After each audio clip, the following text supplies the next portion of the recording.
This is Audible.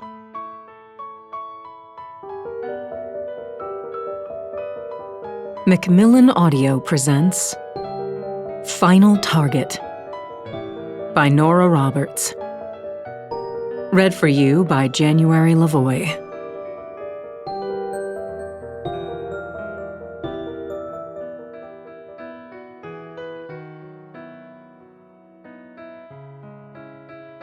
To women, we're stronger than we look.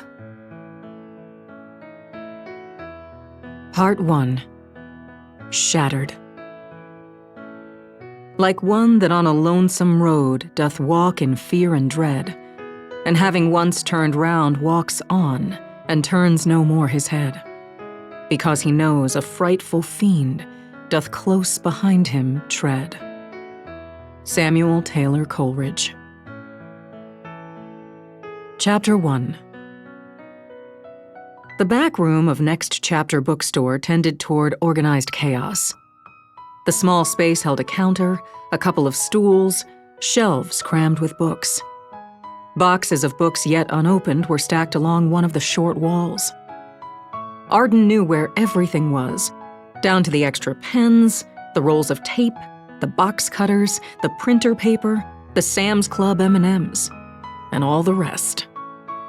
She'd worked part-time in the bookstore since she'd moved from the Columbus suburbs to the short north, with her college degree hot in her hand. Considering her major in English Lit, most expected her to go into teaching. Instead, she'd written a book. It had taken her more than a year, juggling her college, then her work schedule, and what barely passed as a social life, but she'd done it. It took months more to find an agent who'd take her and Whispers on. More months before the agent performed the miracle of selling the manuscript. Now, 2 years and 9 months after she'd sat at the keyboard and faced the first blank screen, she'd accomplished what she'd set out to do. She held on gratefully to the fact no one could ever take that away from her.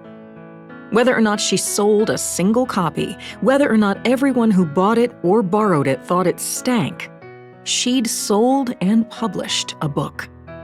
The proof stood in stacks on the counter of the back room of Next Chapter, where, in about 5 minutes, she'd face her first event.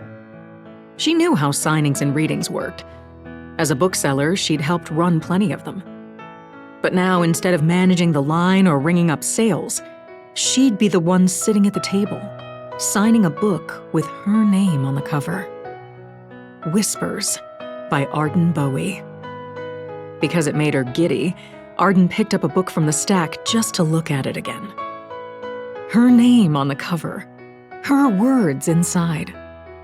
She had friends and family coming, so she would sign at least a handful. Amazing, she thought, and after giving the cover a stroke, set it back down again. In a few minutes, she'd be the one smiling and chatting and pretending she knew what the hell she was doing. She felt a little bit sick. She'd handle it.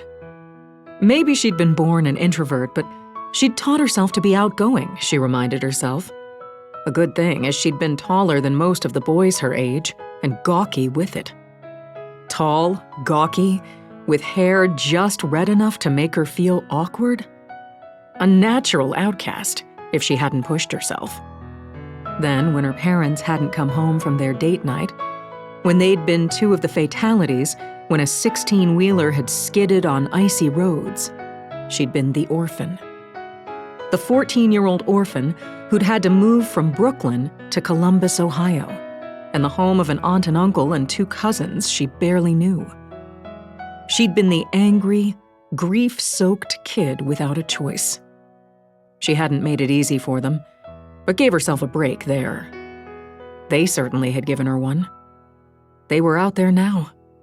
Her Aunt Jen, Uncle Doug, her cousins, Zoe and her fiancé Boone, and Travis and his wife of 8 months, April. They'd given her back what that terrible night in February had taken away, and she'd never forgot it. She opened one of the books stacked on the counter to the dedication page. To Family, Lost and Found. She thought of her parents, hoped they'd be proud she'd done what she'd wanted and